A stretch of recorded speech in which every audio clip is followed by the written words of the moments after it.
When you told me you were quitting your job, I immediately thought, does this mean you'll be depending on me financially? But that's not the case at all. Becoming independent is more like a career shift, not a sign that there's no income. You're really going independent? That's not going to work. If that's the case, then why don't you go independent from me too? What am I talking about? Divorce. Yes, I'm talking about divorce. I can't support someone who's unemployed. Let me introduce myself. I'm Amy, 42 years old, a mother, and I work while raising my child. I had taken a break from work when my daughter was born, but once she started elementary school, I was fortunate enough to be rehired by my previous employer. Now, I primarily work from home. My daughter is now in seventh grade, and as she's grown more independent, I've started thinking about trying something new in my career. My husband, who is also 42, had a promising start as a salesman when we got married. He was confident in his abilities, and 5 years ago, he decided to switch jobs, believing he could earn a higher salary. However, things didn't go as planned. His new job came with a lower salary, fewer benefits, and required him to work overtime almost every day. Meanwhile, my family lives in the countryside and runs a farm. My daughter has always been fascinated by their work and enjoys helping out in the fields whenever we visit. My parents are overjoyed to have her around and gladly include her in their daily tasks. However, my husband despises the countryside. He never wants to visit my parents' house, no matter the occasion. Recently, I told him that I was planning to visit my parents for a week. How about you? I asked, knowing what his answer would be. I've got work to do, so no thanks, he replied. I have a project that's wrapping up soon. Got it, I said, already expecting his response. Even though I knew he wouldn't come, I still asked out of courtesy. After all, we're a family, and it's important to include him, even if his answer is predictable. Every day while I'm at my parents' house, he calls me not out of concern or affection, but to ask trivial questions. What should I eat today? He'll ask. Just eat the leftovers in the fridge, I'll reply, feeling a mixture of frustration and resignation. It's not that I mind the calls, but they feel more like a lack of self-sufficiency rather than a gesture of love. It makes me wonder, is this the independence I was seeking? Or just another dependency in disguise? I'm not in the mood for that, I said. Then why don't you cook something yourself? I suggested. What? Why should I? I'm tired, he responded, sounding annoyed. Yeah, I know you've worked hard, I replied, trying to keep the peace. Where's my change of clothes? He demanded. They're all folded up in your usual drawer, I answered. Whoa, what's with the folding? You cut corners, he complained. Well, you're on your own then, I thought to myself, feeling increasingly frustrated. This has been my husband's attitude the entire time I've been at my parents' house. He calls and messages me with these trivial complaints, and for the most part, I've just been ignoring him. My husband doesn't like it when our daughter and I go back to my parents' house, and it shows. Every time we return, the house is a mess, overflowing with garbage. Mom, why is the house always so messy when we come back from Grandpa's? My daughter asked. Yes, it's because Dad leaves everything in disarray, I explained. Why do you always clean up the mess, Mom? He's the one who makes it. Shouldn't he clean up after himself? She questioned, her frustration mirroring mine. Certainly, he should, I agreed. Even my daughter has grown tired of her father's behavior. Though we enjoy our time at Grandpa's house, the thought of coming back to a dirty home always dampens our spirits. Mom, can we stay at Grandpa's house longer? Grandpa and Grandma work so hard in the fields. I wish I could help them more, she said with a kindness that was in stark contrast to my husband's selfishness. Thank you, sweetheart. Grandpa and Grandma would love that, I replied, touched by her generosity. Her words lingered with me, making me realize just how tired I was of my husband's childish ways. After our long visit, I returned to work and had a meeting with my company to discuss my health, annual assessments, and goals. Inspired by my daughter's comments, I decided to propose a new idea to the president. Why don't we use our program to make agriculture more IT-oriented? I suggested. The president considered my idea but pointed out, this is a business that other companies have been working on for quite some time. That's true, I acknowledged. This kind of business has been thriving overseas for decades. Japanese companies have only started building new models in agriculture over the last 9 years. But with the patents we hold, I believe we can operate this successfully. We even have potential farmers who are ready to cooperate as part of the operational model. I see, the president said thoughtfully. In the meantime, can you submit a detailed proposal? Okay, I will, I replied, feeling a surge of excitement. I immediately reached out to my parents for their cooperation, and they readily agreed.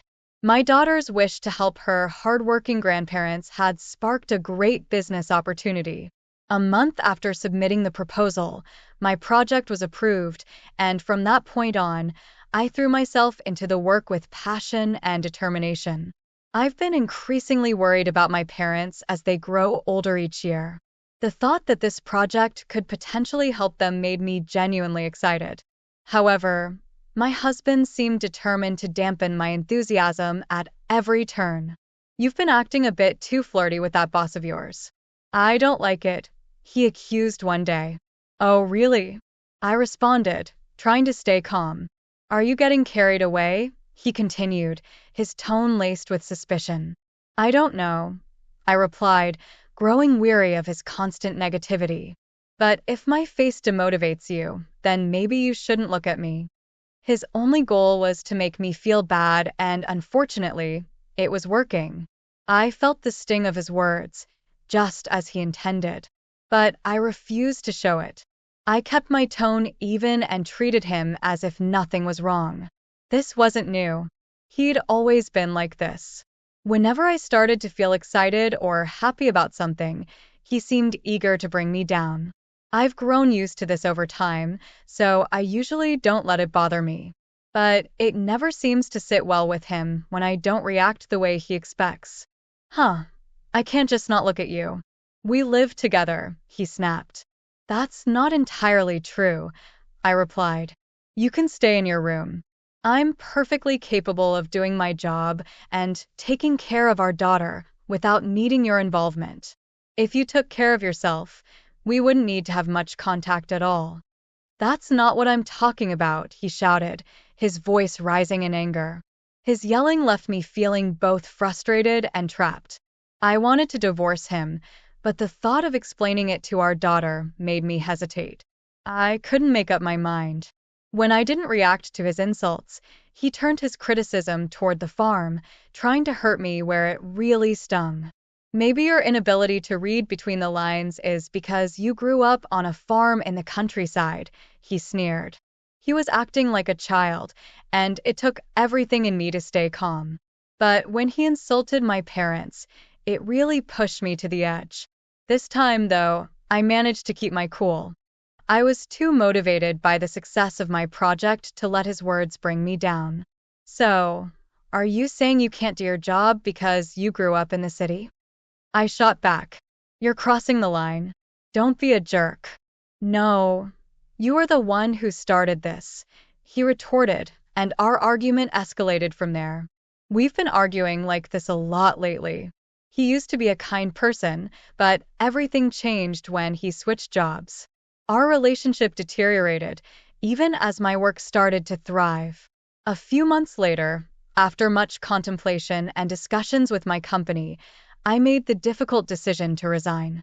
The constant tension at home had taken its toll, and I knew I needed to make a change, not just for myself, but for my daughter and my future. I made the decision to leave my job and sign a licensing agreement with my current company. I decided it was time to become independent. Of course, I had told my husband about my plans beforehand, but it seems he didn't really listen to me. As soon as I officially resigned from my job, He surprised me by saying he wanted a divorce. You quit your job? Does that mean you're going to live off me? He asked, his voice full of anger. No, that's not true. I responded calmly. Becoming independent is just like making a career change. It doesn't mean I won't have any income. You're going to become independent? Are you kidding me? That's never going to work, he scoffed. If that's what you want, then go independent from me too. Huh? Divorce? Are you talking about divorce? I asked, shocked by his sudden words. Yes, divorce. I'm not going to support someone who's unemployed, he said coldly. I was at a loss for words. The word divorce hit me hard, especially since my thoughts immediately turned to our daughter. Just then, my daughter, who should have been asleep, opened the living room door. Mom, get a divorce, she said, standing there with a serious look on her face. My husband looked momentarily shocked by her sudden appearance, but he quickly regained his composure.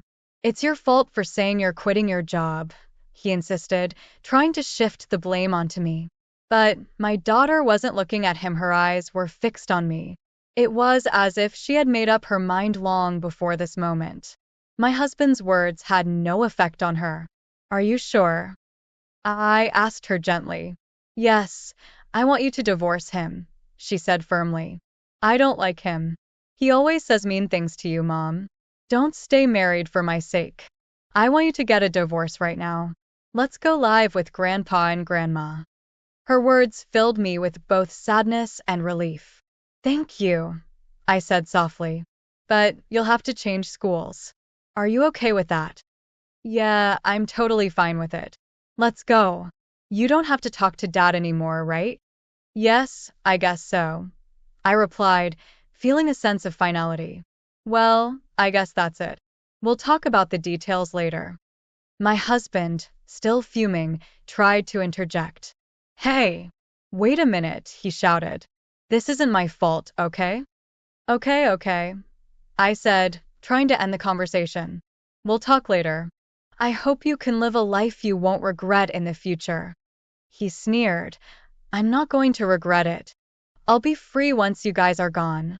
With that, I turned my back on him, still ranting and raving, and left the house with my daughter.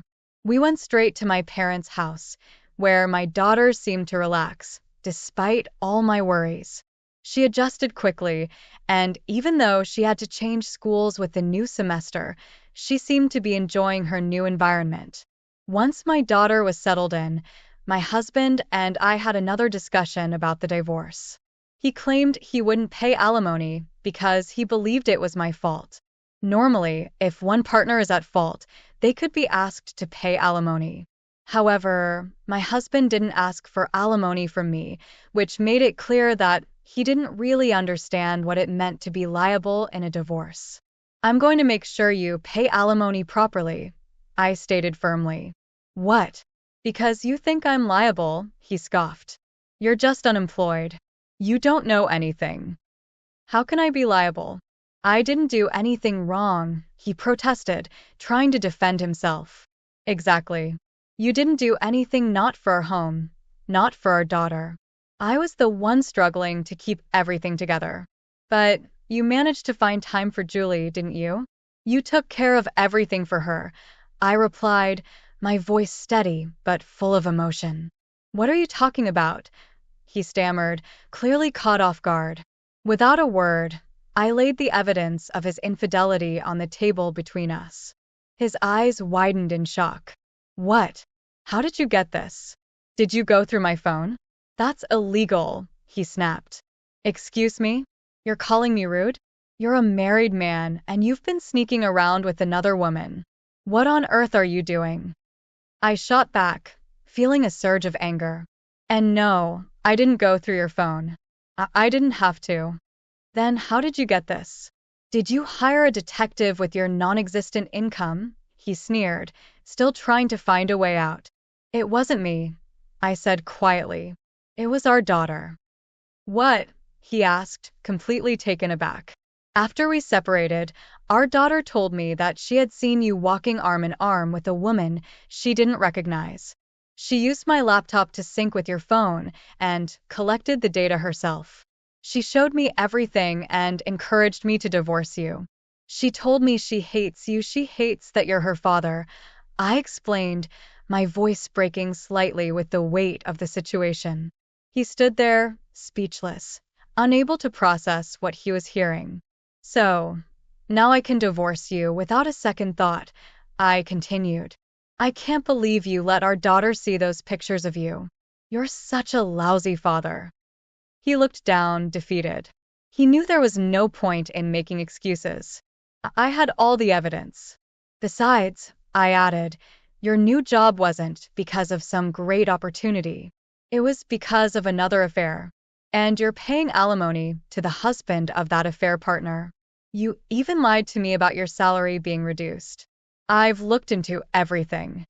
At this point, my husband, who had been so stubborn and arrogant, finally nodded his head. He knew there was no escaping the truth. I'm proud of our daughter, I said, feeling a sense of bittersweet pride. She's smart and capable. I'd be happy if she takes over my company one day, if that's what she wants, of course. I'm sorry, he mumbled, clearly grasping for a way out. Let's not get divorced after all. You don't want to be unemployed either, do you? But I wasn't stopping. No, I'm not changing my mind. Besides, you're the one who's in trouble here. If you don't pay alimony and child support in full, I'll go to your company and tell them everything. Hey, if you do that, I won't be able to keep my job, he exclaimed, panic creeping into his voice. Well, maybe you should start looking for another job, I suggested, my voice cold. You're going to regret this for the rest of your life, he warned, trying to intimidate me one last time. I just smiled and brushed him off. His threats had no power over me anymore. After that, my husband was reluctant to sign the divorce papers, trying to delay the inevitable. But I knew the truth was on my side, and I wasn't going to back down. I had a new life to build with my daughter, and I wasn't going to let anything or anyone stand in my way. I hired a lawyer and left everything in his hands. In less than 3 weeks, our divorce was finalized.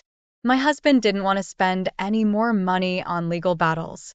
With 2 alimony cases and child support payments already draining his finances, he knew a lawyer would push him to the brink of bankruptcy. In the end, my ex-husband paid alimony and child support all at once. He couldn't cover it with his savings, so he made a point of telling me that he was now in debt, hoping I'd feel sorry for him. But I didn't. I ignored his attempts to gain my sympathy. When I filed a claim for alimony against his cheating partner as well, their relationship fell apart after a massive argument. She was furious about having to pay alimony, but in the end, she agreed to it. She even had to borrow money from her parents to settle the debt. I heard she moved back to the countryside to help with the family business, where her parents could keep a close eye on her. As for my ex-husband, he could no longer afford the rent on his apartment. He had to move into a shabby, run-down place. Meanwhile, my business was thriving, and I found myself enjoying each day more and more. Although my marriage didn't work out, I'm grateful that what I learned has been valuable for my family's farming business. My parents are thrilled that the IT system we implemented has significantly reduced their work hours and eased their workload. Through all of this, my daughter has been my saving grace. I decided to let her have a smartphone and tablet while she was still in elementary school. There was some hesitation at first, but she has proven to be responsible and uses them wisely. Her favorite place is still out in the fields, but lately, she's shown an interest in my work as well. She's been asking me to teach her how to build a website, and I'm excited to see where her curiosity will take her. At just 10 years old, she's already so capable, but it saddens me that she had to witness the darker side of her father's actions. I hope the adults around her will continue to nurture her and guide her. Her future is bright, and I'm looking forward to seeing all that she will accomplish. As her mother, I'm proud of her and I know she will go on to do great things.